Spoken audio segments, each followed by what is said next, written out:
আসসালামু আলাইকুম। আমাদের আজকের প্রশ্ন, আমাদের নবী যখন মারা যায় তখন তার বয়স কত ছিল? কত বছর বয়সে আমাদের নবী মুহাম্মদ সাল্লাল্লাহু আলাইহি ওয়াসাল্লাম মারা গিয়েছেন? এটা সঠিক উত্তর যদি দিতে পারে ইনশাল্লাহ একটা গিফট আছে এই চাচার জন্য। আসুন। আসসালামু আলাইকুম চাচা। ওয়ালাইকুম আসসালাম। রমজান কেমন আছেন? আলহামদুলিল্লাহ। চাচা, একটা ছোট প্রশ্ন উত্তর পর্ব করছি আমরা, যদি বলেন, সঠিক বলেন। উত্তর দিতে পারেন একটা গিফট আছে। আচ্ছা, গিজা উত্তর। আজ ওইটা পরে সাবজেক্ট, সুন্দর একটা প্রশ্ন উত্তর পর্ব আর কি।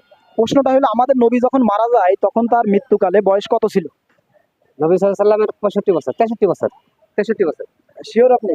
ইনশাআল্লাহ আমরা যেটা দেখেছি 63 বছর বয়স। উত্তর সঠিক হয়েছে। চাচাকে অসংখ্য ধন্যবাদ। চাচার জন্য রয়েছে একটা গিফট। চাচাকে অসংখ্য ধন্যবাদ। উত্তর আর কিছু কথা বলার? না, আর কিছু বলার নেই ইনশাল্লাহ। এই পর্যন্ত। আমি বলতে পারি, সমস্যা নেই। না না, ঠিক আছে। সরজমিন বাজার যেহেতু এটা, আর এই সরজমিন বাজার একটা প্রত্যন্ত অঞ্চলের একটা সবচেয়ে গুরুত্বপূর্ণ একটা এই বাজার, খুবই তো জমজমাট দেখছি, সবজি বাজারের জন্য।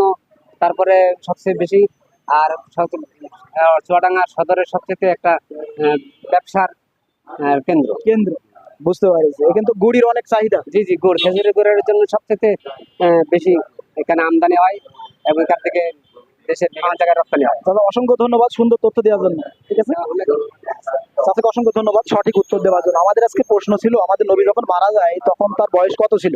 চাচা উত্তর সঠিক দিয়েছে। 63 বছর বয়সে আমাদের নবী মুহাম্মদ সাল্লাল্লাহু আলাইহি ওয়াসাল্লাম মারা গিয়েছে। ভিডিওটি এতক্ষণ দেখার জন্য অসংখ্য ধন্যবাদ। ভিডিওটি যদি ভালো লেগে থাকে অবশ্যই লাইক, কমেন্ট এবং শেয়ার করতে ভুলবেন না। ধন্যবাদ।